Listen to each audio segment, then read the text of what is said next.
Hi, I'm Jana Semeniuk with 360 Alberta, and joining me here at Festival Place is Canadian military author Ted Barris. Hi. This Friday, joining Ted Barris will be fellow historian David O'Keefe for an evening of reflection and discussion with From Dieppe to D-Day. Ted, Dieppe happened over 75 years ago, and there might be some people who aren't familiar with the story. Sure. Could you tell us a little bit about Dieppe?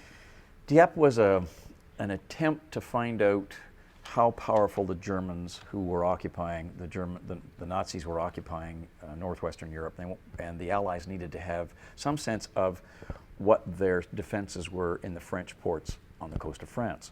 And the British got this idea that they would test the defenses at Dieppe.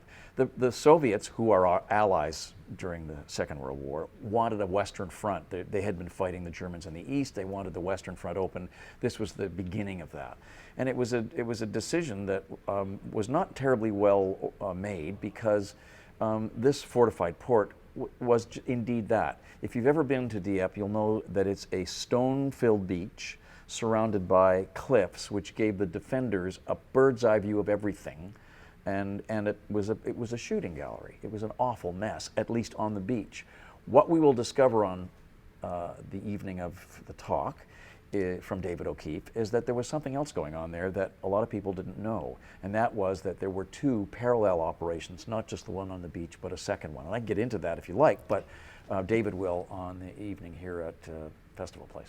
And speaking of David, could you tell us a little bit about David Sure. O'Keefe? David O'Keefe is, like I was, a professor of a community college teaching young people history, and I was teaching journalism, and he in Montreal, I in Toronto. But he has this passion for history, and in another life he was the regimental historian for a very famous Montreal regiment called the Black Watch.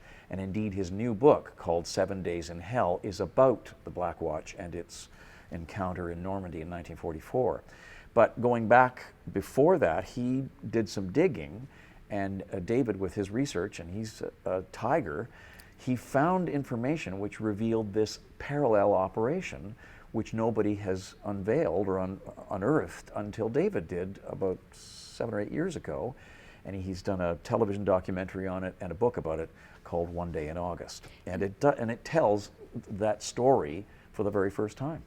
And what can we expect from the event on Friday? How will it go for us? David and I love to talk. We've never met a microphone we didn't like. And we love talking about our passion, military history. We're going to start the evening talking about all the stories about Dieppe and D-Day that most people don't know. And of course, the point about Dieppe, in addition to what David discovered, is that it was a bit of a rehearsal for what would happen on D-Day 2 years later. So we're going to talk about the connections between Dieppe and D-Day that people don't understand, Army, Navy, Air Force, and other things. Yes. And then give David a chance to reveal this extraordinary story that he has in One Day in August. Then we're going to give everybody a chance to catch their breath at the halftime moment. We're going to sell some books, I hope, including this one. And then we're going to come out and talk about our latest works. David has just completed this work on the Black Watch called 7 Days in Hell, and it's an exploration of a key moment in the Black Watch's history when they were caught in a horrible massacre in the summer of 1944. My book, Rush to Danger, deals with medics, not just in the Second World War, but going all the way back to the American Civil War and all the way up to Afghanistan and Iraq.